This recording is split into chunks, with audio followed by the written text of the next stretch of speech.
बारे में। ठीक है, केमिकल काइनेटिक्स, रासायनिक बल गतिकी। तो केमिकल काइनेटिक्स में स्पेशली क्या पढ़ा जाता है? केमिकल काइनेटिक्स मतलब कोई भी रासायनिक अभिक्रिया की गति। ठीक है, जैसे हम देखते हैं हमारे नेचर में कई तरह के केमिकल रिएक्शन होते हैं। ठीक है, या रासायनिक अभिक्रिया होती है, कोई स्लो होता है, कोई तुरंत हो जाता है, तो कोई लेट से। ठीक है, कोई जल्दी हो गया, और कोई रिएक्शन करने में क्या करता है, टाइम लगाता है। तो उसको हम कैसे मेजर करेंगे, कैसे पहचानेंगे कि कोई जल्दी हो जा रहा है कोई केमिकल रिएक्शन या कोई फास्ट रिएक्शन? ठीक है, तो इसी को किस में पढ़ा जाता है? Chemical kinetics. जैसे केमिकल काइनेटिक्स में तुम क्या क्या पढ़ोगे? Rate of reaction.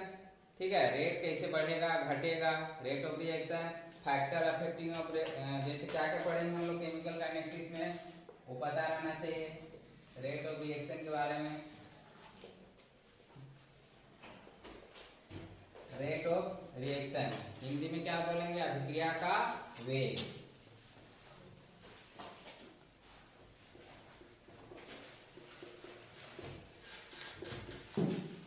अभिक्रिया का वेग। ठीक है, रेट ऑफ रिएक्शन। उसके बाद जो तुम्हारे क्वेश्चन आया था एक बार बेस टाइम वाले एग्जाम में, factor affecting of rate of reaction. ठीक है, मतलब कौन कौन सी कारक रासायनिक अभिक्रिया की दर को क्या करती है? प्रभावित करती है। फैक्टर अफेक्टिव मतलब प्रभावित करने वाले कारक।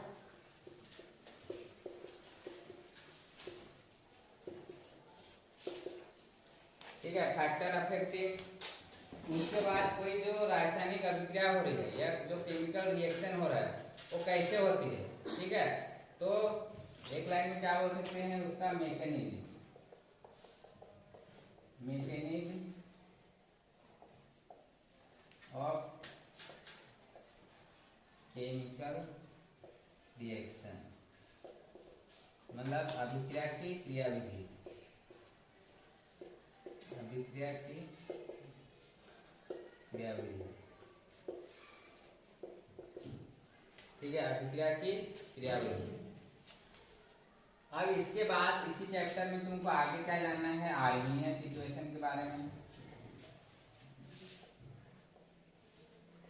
Arrhenius equation. आर्हेनियस क्या थे? एक साइंटिस्ट थे, उन्होंने केमिकल रिएक्शन के रेट को बताने के लिए इक्वेशन दिए थे। ठीक है, स्पेशली टेम्परेचर को बताने के लिए, क्योंकि तुमको पता है रासायनिक अभिक्रिया की दर को टेम्परेचर तो प्रभावित करेगा ही, वही क्या करता है? बढ़ाता है। तो उसको समझाने के लिए आर्हेनियस करके साइंटिस्ट थे, उन्होंने एक समीकरण दिया था, वो क्या कहला? Arrhenius equation. उसके बाद तुमको पढ़ना है इस चैप्टर में ऑर्डर ऑफ रिएक्शन के बारे में। ऑर्डर ऑफ रिएक्शन हिंदी में क्या? अभिक्रिया की कोटि।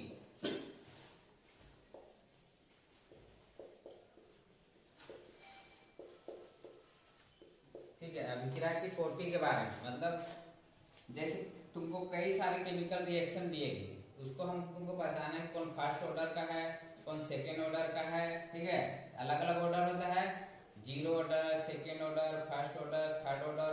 तो ऐसे तुमको उसको पता करने के लिए पढ़ना पड़ेगा कि कौन सा केमिकल रिएक्शन का ऑर्डर ऑफ रिएक्शन कौन सा होगा। उसके बारे में और एक दो चीज पढ़ना है, मोलिकुलरिटी, जिसको हिंदी में क्या बोलते हैं? अनुसंख्यता। ठीक है, अनुसंख्यता। तो इतने सारे चीज तुमको पढ़ना है इस चैप्टर में मेन रूप से।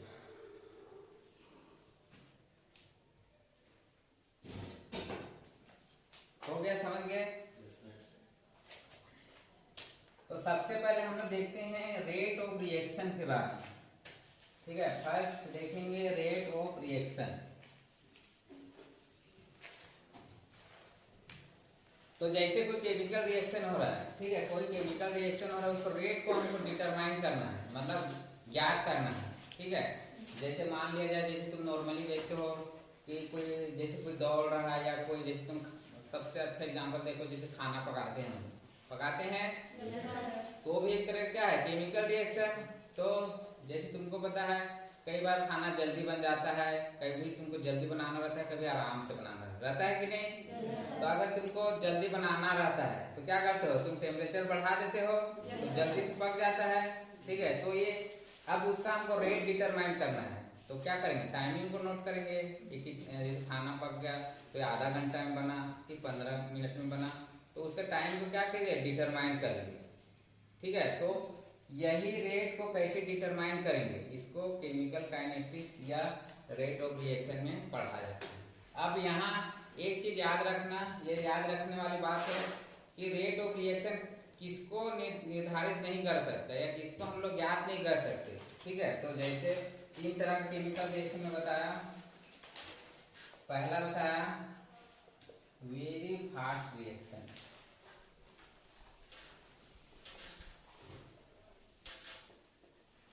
ठीक है, एक तरह वेरी स्लो रिएक्शन।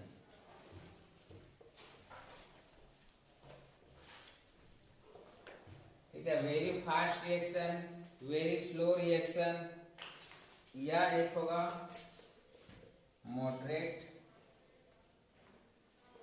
या नॉर्मल रिएक्शन। नॉर्मल रिएक्शन,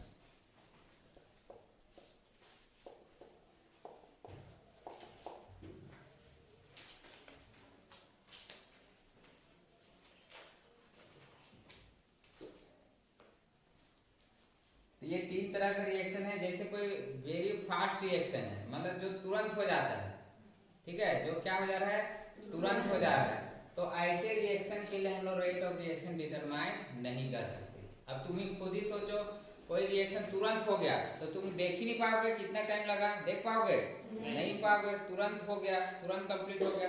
तो ऐसे रिएक्शन के लिए हम लोग रेट ऑफ रिएक्शन डिटरमाइन नहीं कर सकते। ठीक है, तो याद रखना, जो बहुत जल्दी कंप्लीट हो जाता है या जो वेरी फास्ट होता है, ठीक है, तुरंत हो जाता है, ऐसे रिएक्शन के लिए हम रेट ऑफ रिएक्शन डिटरमाइन नहीं कर सकते। जैसे एक एग्जांपल है, जैसे हम सिल्वर नाइट्रेट को, ठीक है, सिल्वर नाइट्रेट को जब सोडियम क्लोराइड में मिलाया जाता है, ठीक है, सोडियम क्लोराइड में मिलाया जाता है तो ये क्या करता है, AgCl, और एक तरह क्या है, आयनिक रिएक्शन है, तुरंत बन जाता है। जैसे ही जो सिल्वर नाइट्रेट होगा उसको सोडियम क्लोराइड मतलब नमक के घोल में या सॉल्यूशन में जैसे मिलाया जाता है तो तुमको सिल्वर क्लोराइड का एक वाइट प्रेसिपिटेट मिलता है, तुरंत अवक्षेप मिल जाएगा तुमको।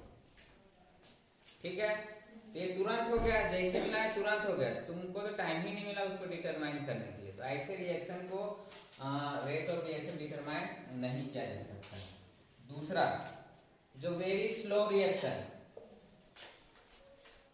मतलब जो कई ऐसे रिएक्शन होते हैं जो एकदम टाइम लेते हैं। ठीक है, जैसे मान लो कोई रिएक्शन कंप्लीट होने में 1 महीना टाइम ले रहा है, या कई रिएक्शन तो 1 साल लग जाते हैं, तो उसका तो कोई मतलब ही नहीं है, कोई मतलब है नहीं है, क्योंकि वो तो इतना टाइम ले रहा है। तो ऐसे जो बहुत लेट से होते हैं या जिनको बहुत टाइमिंग बहुत ज्यादा होता है, ऐसे केमिकल रिएक्शन का रेट को भी डिटरमाइन नहीं कर सकते। जैसे देखो एक एग्जांपल हम जैसे देख सकते हैं, मान लीजिए लोहे पे जंग लगता है तो तुरंत लगता है, तो बहुत टाइम लगता है। ठीक है, तो बहुत टाइम ले रहा है, तो ऐसे जो बहुत टाइमिंग वाले रहते हैं उसको भी डिटरमाइन नहीं कर सकते। ठीक है, थर्ड, जो मॉडरेट या नॉर्मल रिएक्शन, मॉडरेट या नॉर्मल रिएक्शन मतलब जो नॉर्मल है, जिसके लिए ना तो बहुत ज्यादा टाइमिंग लग रहा है ना तो बहुत कम लग रहा है। ठीक है, ऐसे रिएक्शन के लिए भी ये याद करते हैं। ठीक है, तो याद रखना, जो रेट ऑफ रिएक्शन जो नॉर्मल रिएक्शन रहते हैं केवल उन्हीं के लिए याद किया जाता है, डिटरमाइन किया जाता है। समझे? अब रेट ऑफ रिएक्शन से जैसे हम क्या समझते हैं, रेट ऑफ रिएक्शन से क्या समझते हैं, तो तुमको पता है अगर कोई केमिकल रिएक्शन हो रहा है, ठीक है, केमिकल रिएक्शन हो रहा है, जैसे ये रिएक्टेंट है, रिएक्टेंट रिएक्शन करके क्या बनाते हैं, प्रोडक्ट। क्या बनाते हैं? प्रोडक्ट। ठीक है, कोई अभिकारक है वो क्या बनाएंगे, उत्पाद। ठीक है, तो क्या होता है, ये किसके साथ चेंज होता है, टाइम के साथ, समय के साथ चेंज होता है कि नहीं। ये रिएक्टेंट का जो कंसंट्रेशन होता है वो चेंज होता है किसके साथ, टाइम के साथ। किसके साथ चेंज होता है, टाइम के साथ। तो आप बताओ, अगर कोई रिएक्टेंट प्रोडक्ट में चेंज हो रहा है, ठीक है, तो किसका कंसंट्रेशन बढ़ेगा और किसका कंसंट्रेशन घटेगा। रिएक्टेंट किस में चेंज हो रहा है, प्रोडक्ट में, तो किसका कंसंट्रेशन बढ़ेगा और किसका घटेगा, किसका किसका बढ़ेगा, प्रोडक्ट। भाई जैसे जैसे जैसे तुम बनाते जाओगे तो ये बनते जाएगा तो ये बढ़ते जाएगा, और ये क्या होगा, कम होते जाएगा, क्योंकि यही कौन बना रहा है, प्रोडक्ट। तो इसकी संख्या कम होगी, ठीक है, और इसकी संख्या क्या होगी, बढ़ते जाएगी। तो रेट ऑफ रिएक्शन तो क्या लिख सकते हो, चेंज कंसंट्रेशन ऑफ प्रोडक्ट और रिएक्टेंट, ठीक है, with respect of time, time के साथ। हिंदी में लिखना चाहे तो लिख सकते हो कि समय के साथ प्रोडक्ट और रिएक्टेंट के कंसंट्रेशन में क्या होना, चेंज होना, ठीक है, बदलना, वो क्या कहलाता है, रेट ऑफ रिएक्शन। तो तुम एक लाइन ये भी लिख सकते हो, जैसे हम लोग देखे टाइम के साथ क्या बढ़ रहा है, product, concentration of product increase, क्या होता है, बढ़ता है, और कंसंट्रेशन ऑफ रिएक्टेंट क्या होता है, डिक्रीज, ठीक है। तो प्रोडक्ट का कंसंट्रेशन बढ़ते जाता है, जबकि रिएक्टेंट का कंसंट्रेशन क्या होते जाता है, कम होते जाता है।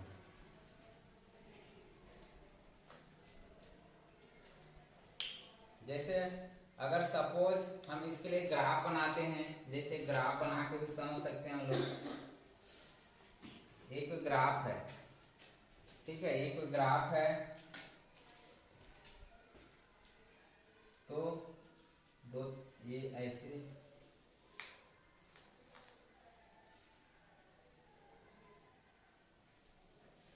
और एक ऐसा आएगा, ये रेट ऑफ रिएक्शन,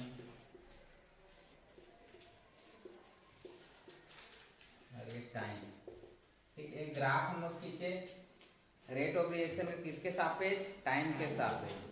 तो बता दोनों में से कौन सा ग्राफ रिएक्टेंट का है और कौन सा ग्राफ प्रोडक्ट का है।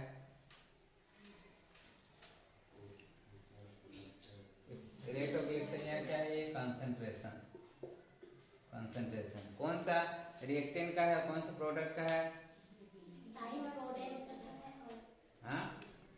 ये देखो ये क्या कर रहा है, बढ़ रहा है, क्या हो रहा है, ये बढ़ रहा है, बढ़, तो किसका कंसंट्रेशन बढ़ता है टाइम के साथ, प्रोडक्ट का, तो ये किसका है, प्रोडक्ट का। अरे देखो ये क्या हो रहा है, कम हो रहा है, ज्यादा से क्या है, कम होते जा रहा है नीचे, तो ये किसका होगा, रिएक्टेंट, ठीक है। तो एग्जाम में आता है कई बार ऐसे ग्राफ को पूछता है कौन प्रोडक्ट का है और कौन रिएक्टेंट। प्रोडक्ट मतलब उत्पाद, रिएक्टेंट मतलब अभिकारक। अगर हिंदी में कंप्लीट हिंदी में लिखे ना, उसको उत्पाद, इसको क्या बोलते हैं, अभिकारक। तो इस ग्राफ के थ्रू भी हम समझ सकते हैं कि जो अभिकारक है उसका जो कंसंट्रेशन होता है टाइम के साथ धीरे धीरे क्या होगा, कम होते जाएगा, और प्रोडक्ट का कंसंट्रेशन क्या होगा, धीरे धीरे बढ़ते जाएगा।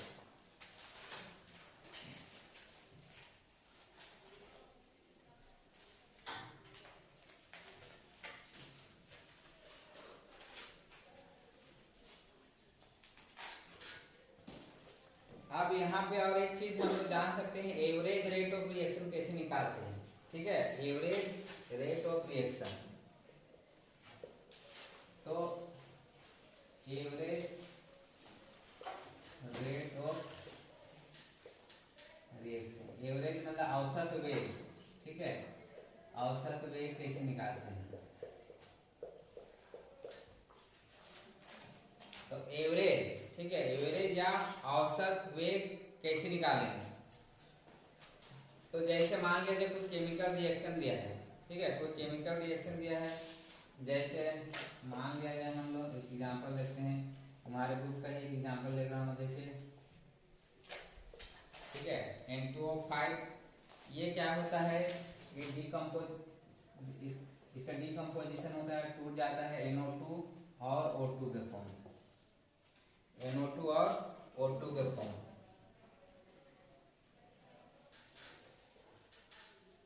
ठीक है, ये पता चल गया। अब इसका हम लोग एवरेज वेग निकालेंगे। ठीक है, तो इसको कैसे निकालेंगे, इसके सामने जो सब्स्टिट्यूट दिया है, ठीक है, उसको क्या लिखेंगे। अब ये यहाँ क्या है, ये रिएक्टेंट है और ये क्या है इधर वाला प्रोडक्ट। ठीक है, प्रोडक्ट। तो इसको हम लोग कैसे लिखते हैं, कितना दिया है सामने 2, तो इसको क्या लिखेंगे -1/2। ठीक है, -1/2। उसके बाद डेल्टा N2O5 किसके साथ चेंज होता है, ये क्या है कंसंट्रेशन को बता रहा है। N2O5 का कंसंट्रेशन किसके साथ चेंज होगा, समय के साथ। किसके साथ चेंज होगा, समय के साथ। तो उसको क्या लिखा हम लोग डेल्टा T। ठीक है, मतलब वो टाइम के साथ क्या हो रहा है, चेंज। अब उसके बाद बराबर लिखेंगे। अब देखो रिएक्टेंट क्या होता है, समय के साथ क्या होता है, कम होता है, इसीलिए यहाँ क्या लगाए हम लोग माइनस। क्या लगाए, माइनस। अब इधर वाला प्रोडक्ट है, ये समय के साथ क्या होता है, बढ़ते जाता है, तो ये क्या लिखेंगे +1/4 डेल्टा N2NO2/डेल्टी। तो इसका फिर से अलग, यहाँ कुछ नहीं है, मतलब कितना है, एक डेल्टा O2/डेल्टी।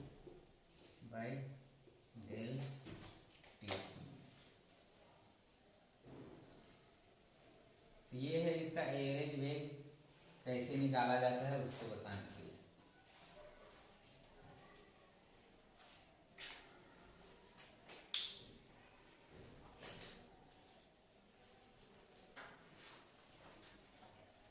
ठीक है, समझ गए एवरेज वेग कैसे निकाला जाता है। तो जो उसके सामने जो नंबर दिया रहेगा उसको तुमको इस फॉर्म में लिखते जाना है। रिएक्टेंट का रहेगा तो क्या लिखना है माइनस, और प्रोडक्ट का रहेगा तो क्या लिखना है प्लस। ठीक है, अब इसे जैसे न्यूमेरिकल क्वेश्चन पूछा जाता है, एग्जाम में न्यूमेरिकल क्वेश्चन पूछा जाता है कि सपोज बराबर लिख लेते हैं रेट ऑफ रिएक्शन,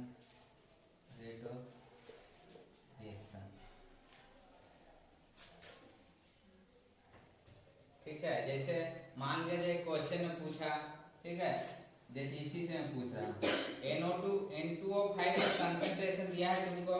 ठीक है, क्वेश्चन जैसे कंसंट्रेशन ऑफ N2O5 इज, ठीक है। अच्छा, और एक चीज यहाँ बताने भूल गया, जैसे रेट ऑफ रिएक्शन है उसका यूनिट क्या होता है, मात्रक। जैसे फिजिक्स में पढ़ते हैं, ठीक है, तो उसको देख लेते हैं पहले। Unit of rate of reaction,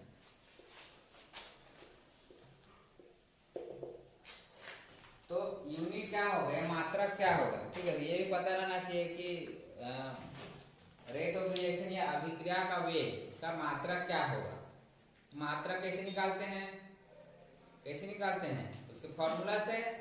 किसे निकालते हैं, फॉर्मूला से। जैसे फिजिक्स में तुम्हारा एक अलग चैप्टर है यूनिट है ना, तो वहाँ सीखे होगे कि जो मात्रक होता है वो रटने वाली चीज नहीं, उसको हम लोग किसे निकालते हैं, उसके फॉर्मूला से। तो यहाँ भी उसके फॉर्मूला से निकालेंगे।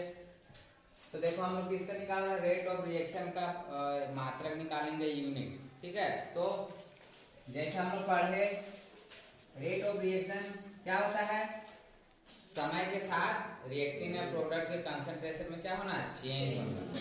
ठीक है, तो इसको हम लोग इसका फॉर्मूला कैसे बना सकते हैं, कंसंट्रेशन ऑफ रिएक्टेंट या प्रोडक्ट। कंसंट्रेशन चेंज होता है किसके साथ, टाइम के साथ।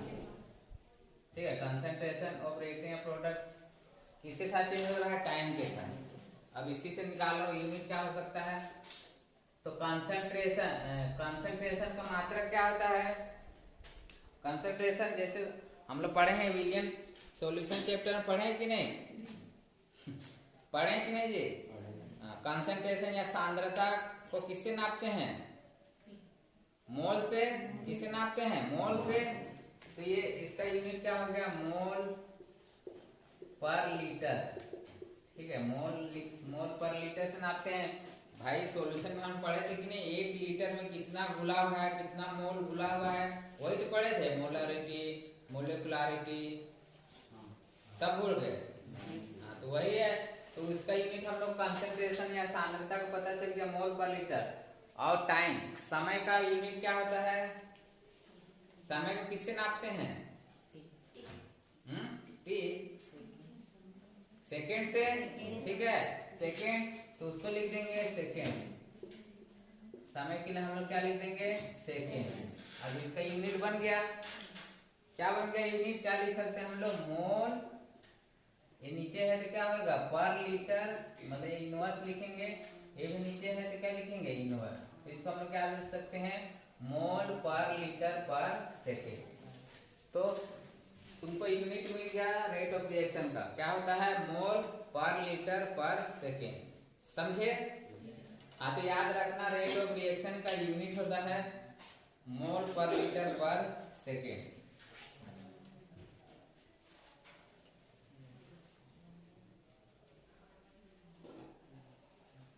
समझे? हाँ, तो अब मैं क्वेश्चन दे रहा था, जैसे एवरेज वेग निकालने के लिए इस तरह का क्वेश्चन आता है। जैसे मान लिया जाए तुम्हारे पास क्वेश्चन दिया है कंसंट्रेशन ऑफ N2O5। ठीक है, N2O5 का कंसंट्रेशन कितना दिया है? मान लो दिया है 3.5 मोल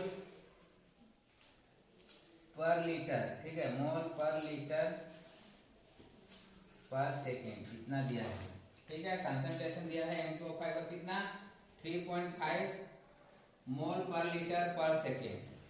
ठीक है, अब उसके बाद समय भी दिया है।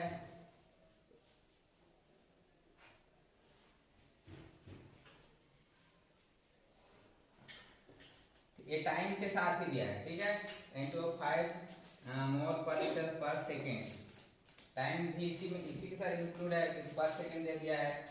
अब तुमको क्या निकालने बोला है? Rate of reaction. क्या निकालने बोला? Rate of reaction. जैसे क्वेश्चन देखो, मैं हिंदी में कर रहा हूँ। एक रासायनिक अभिक्रिया दिया है N2O5 का, इस इक्वेशन पहले लिख देगा, समीकरण। अब उसके बाद नीचे क्या लिखेगा? इस रासायनिक अभिक्रिया में N2O5 का कंसंट्रेशन कितना है? 3.5 मोल पर लीटर पर सेकेंड। ठीक है, तो इस रासायनिक अभिक्रिया के लिए रेट ऑफ रिएक्शन निकालिए। ठीक है, क्या निकालने बोल रहा है? Rate of reaction. तो कैसे निकालोगे? किसी को पता है? हाँ, तो कैसे निकालेंगे? देखो इसी फॉर्मूला से। देखो इसका बस दिया है, इधर का तो नहीं दिया है, लेकिन सब अलग अलग है। देखो बराबर बराबर है सब में, तो अलग अलग है। हम केवल इतने ही को लेंगे, इतने ही को बस लेंगे। तो रेट ऑफ रिएक्शन बराबर -1/2 डेल N2O5 बटे डेल T। अब देखो इसकी वैल्यू कितना दिया है? 3.5। कंसंट्रेशन कितना दिया है? 3.5। तो उसको लिख देंगे हम लोग, रेट ऑफ रिएक्शन बराबर -1/2 जो आएगा ये गुना इसकी वैल्यू कितना दिया है? 3.5। अब काट लो, बताओ आंसर कितना आएगा? काट के, काटने से सबको पता है अच्छे से। हाँ, तो काट के बताओ कितना आएगा? 3.5 को काटो 2 से,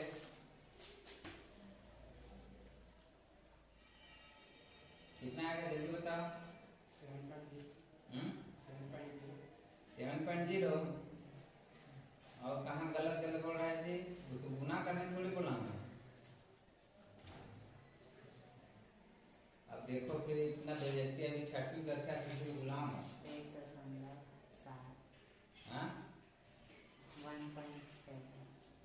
1.7। और कोई बताओ कितना आएगा? 1.75। कितना आएगा? 1.75।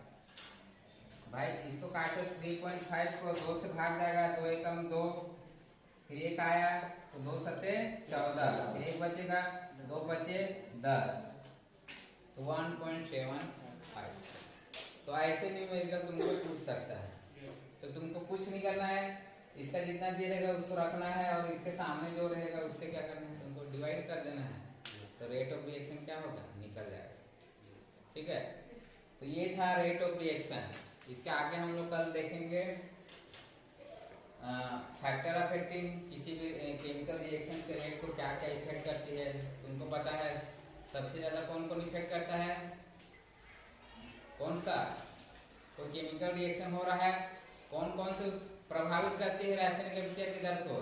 तो सबसे ज्यादा कौन, टेम्परेचर, ताप, प्रेशर, दाब, ठीक है, टेम्परेचर, प्रेशर, कैटालिसिस, ठीक है। ये सब के बारे में कल डिटेल में पढ़ेंगे। चलो ठीक है, इतने